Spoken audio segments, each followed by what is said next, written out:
Hey y'all, what's going on? Thank you for checking out this video.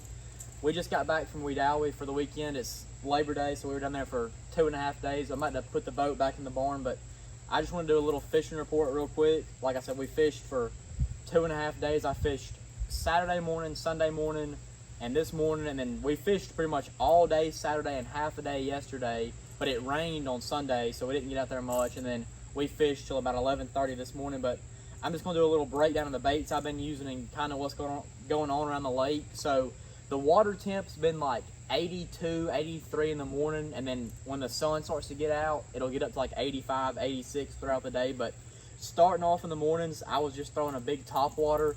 This is like a 4.5, 5.5 inch walking bait. It's a big, just a bone colored big spook, a big like spitting spook walking bait. I'm throwing that on like a 7.3 medium heavy rod with straight braid and like a 7.3 medium heavy and a 7-to-1 gear ratio reel.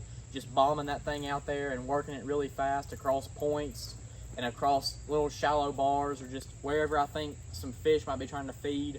And like I said, I can make a really long cast with this. So if I see a fish come up and bust, like run a shad, 30, 40, 50 yards away, I can lob this thing over there, and usually they'll come up and bite it. The problem that I've had is that it's a bunch of little spotted bass that try to eat it, and they usually don't get hooked up. But if one does eat it and hook it, or does get hooked, it's usually a good one.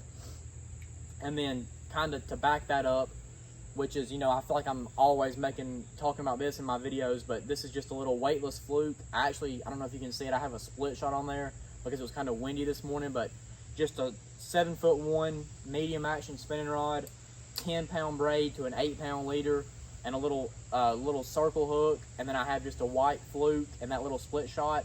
I'm just working this in the same areas as that big top water. If I see a fish come up running shad, I'll throw that across and twitch it along.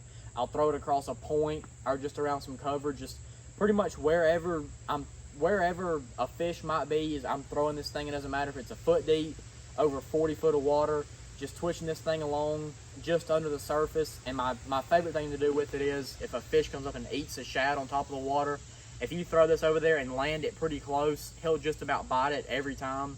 Like I said, just that little weightless fluke on a spinning rod. I've been twitching that thing around and caught some fish on it this past weekend.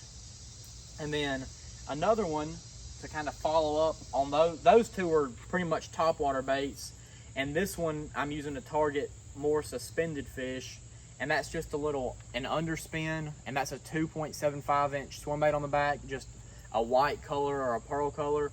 We actually got the Garmin Live Scope transducer put on the boat, and we were kind of utilizing that and using this underspin for suspended fish. Like if I looked out and I could pan around and like say there was a ball of shad 40 feet away, I could throw this over there and let it sink down and kind of reel it through that ball of shad, and those fish would either come up and hit it or it would push those shad up on top of the water, and I could throw one of these over there. But this is just, I'm throwing this on a spinning rod too. I usually throw it on a bait caster, but this weekend I had it on a spinning rod. I don't really think it makes much of a difference. I had it on the spinner, so it had smaller line, but like I said, just an underspin with a little 3-inch, 2.75 inch swim bait, just all white, just throwing that thing, same places across a point, around the standing timber, just wherever you think some shad might be. But especially if you see some on the graph or see some out in front of you with your eyes, you can chunk this thing over there and just slow roll it, and they'll come up and look at it, or they'll come up and eat it. But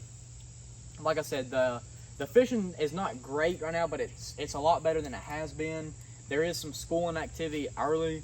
Like this morning, just about every point that I pulled up on, there was some fish jumping every once in a while. They weren't wide open schooling like they do here in about a month, but they're starting to get there. The cooler weather we've had and the rain kind of helped this past weekend. But like I said, if you want to catch some fish at Wedowee, just try one of those baits. Get out there early, fish some points, the mouths, the creeks, or big pockets, and you should have some pretty good luck. But thank y'all for watching this video.